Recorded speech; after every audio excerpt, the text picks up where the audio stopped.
Recentemente, o governo federal, o governo Lula, anunciou algumas mudanças para tentar diminuir o preço dos carros, chamados carros populares. Alguns preços realmente caíram, mas na prática, né, nem todo mundo ainda consegue comprar esses veículos. O Renato está hoje aqui com a gente, que vai falar sobre levantamentos, pesquisas que foram feitas para explicar, Renato, esses carros mais baratos, entre aspas. De fato, são carros hoje em que, por exemplo, a classe C pode comprar? Bom dia para você, Renato. Bom dia, Barão. Bom dia, Roberta. Bom dia a todo mundo que acompanha o Station. Vamos lá. Primeira coisa é que de popular não tem nada esses carros. Imagine que se você comprar um carro financiado, sendo da classe C, financiado em 2 anos, em 24 meses, você estaria gastando 40% da sua renda só para pagar o financiamento do seu carro. Ah, Renato, você está dizendo então que o financiamento do governo não serve para nada? De jeito nenhum. Acontece que na indústria automobilística existe o modelo de dar o carro usado como entrada na compra de um carro novo. Quem faz isso não é a classe C, é aquela classe B. Só que na medida em que ele dá o seu carro usado para comprar o carro do ano, esse carro usado, que é mais barato do que o carro novo, vai para a classe C. E isso faz toda a indústria crescer. Gera emprego, gera renda, aumenta toda a cadeia ligada ao setor automobilístico, a cadeia de autopeças, a cadeia de mecânicos. Portanto, toda a economia se fortalece com esse tipo de subsídio.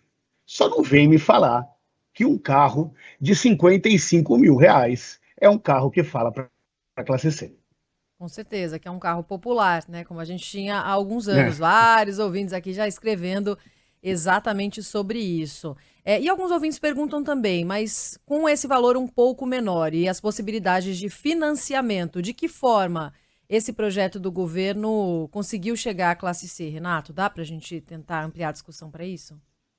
Dá sim, Roberta, exatamente pela cadeia.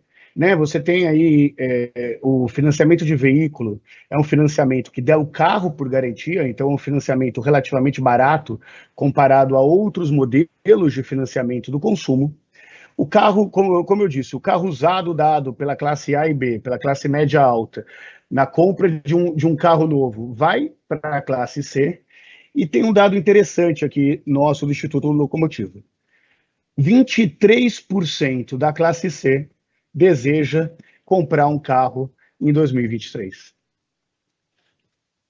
Isso mostra que o carro ainda é aquela história aspiracional, né, Renato? Porque muita gente fala assim, mas o ideal seria as pessoas, todo mundo, na verdade, né, quem é rico, quem é pobre, utilizar o transporte público, o transporte público de qualidade e tal.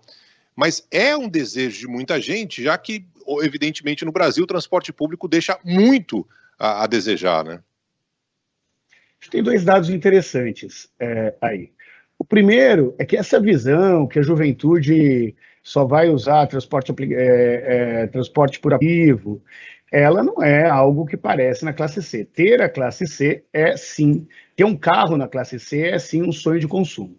A outra questão que comparado a planos do setor de incentivo ao setor automobilístico, que já aconteceu no passado, hoje nós temos a indústria dos aplicativos, ou seja, muitos brasileiros que trabalham dirigindo, sendo motorista de um carro por aplicativo. Seja esse carro alugado ou seja um carro comprado de forma financiada. Portanto, na medida em que você passa a ter o crescimento de uma profissão que depende do carro para existir, você também tem um incentivo muito grande da indústria e um círculo virtuoso na economia. Sim. Alguns ouvintes estão escrevendo para cá, Renato, inclusive o nosso ouvinte Fábio falou que o primeiro carro dele popular foi comprado em novembro de 95, mandou foto, um Fiat Uno azulzinho aqui, guarda até hoje. Não foi o meu também, rapaz. Esse carro, Fiat Uno. Foi o meu também. Meu pai Não, teve o também. meu foi o Escort Hobby vermelho, Escort Hobby vermelho 1.0 que não tinha retrovisor do lado direito e eu chamava de Chapolin Colorado. Muito bom. Sem retrovisor não pode, hein, rapaz? Aí não pode, aí não deixa. Mas na época podia. Eu sou um pouco mais velho que vocês, né? Então, na minha época, podia só ter retrovisor de um lado. Tem essa história. O retrovisor do outro lado apareceu, foi obrigatório um tempo depois. Tem razão, Renato, que coisa. Barão, na minha época não era obrigatório nem usar cinto de segurança, Barão. Foi faz um tempinho, então. Foi antes do Jânio Quadros começar essa briga em São Paulo, lá atrás.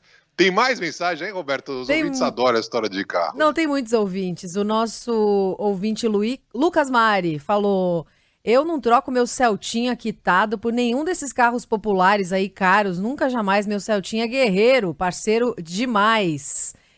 A Andréia também tá falando que isso não é carro popular coisa nenhuma, mesmo se parcelar em 24 meses, não entra no orçamento dela e nem da classe C. Depende, pelo que o Renato estava explicando aqui. É isso. Eu não sou muito fã de carro, para mim carro é algo para te levar de um lugar a outro, mas eu gosto de ter conforto, né? E agora, como aqui em casa os dois estão gigantes, meus dois filhos, a Michelle arrumou uma cadela, né, a Beer, tem gato e tal, a gente está vendo para comprar um carro daqueles grandes, 7 lugares.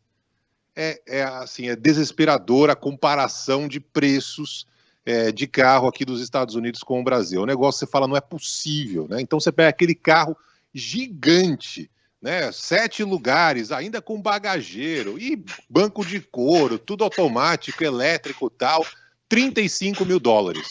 Não vou falar para fazer a conversão, tá? Não façam a conversão, porque, enfim, $35 mil seria, sim, algo como R$35 mil.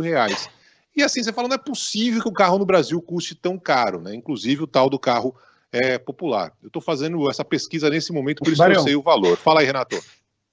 Não, um carro como esse, aqui no Brasil, custa mais de R$450 mil.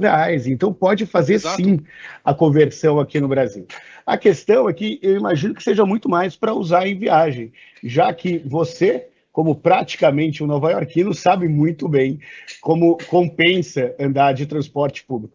É engraçado, né? Porque tem muito brasileiro aqui que fala, eu não ando de metrô, aí vai para Nova York e só anda de metrô. Como mas eu ando aqui em São Paulo e também ando em Nova York no transporte público. Agora, quando você vai viajar, vai um pouco mais para longe, não tem jeito. Não tem jeito, é isso aí. Renato, grande abraço para você, obrigado pela participação e até a próxima, valeu. Um abraço, Barão, um beijão, Rô, e ficamos com a grande descoberta aqui da coluna de hoje. O Barão tá longe de ser classe C. Mas é uma descoberta, ele é classe A, sempre foi. Aqui nos Estados Unidos não, tô muito perto de ser classe C, viu? Mas vamos nessa. Um abração, Valeu, Renato, meu velho. beijo.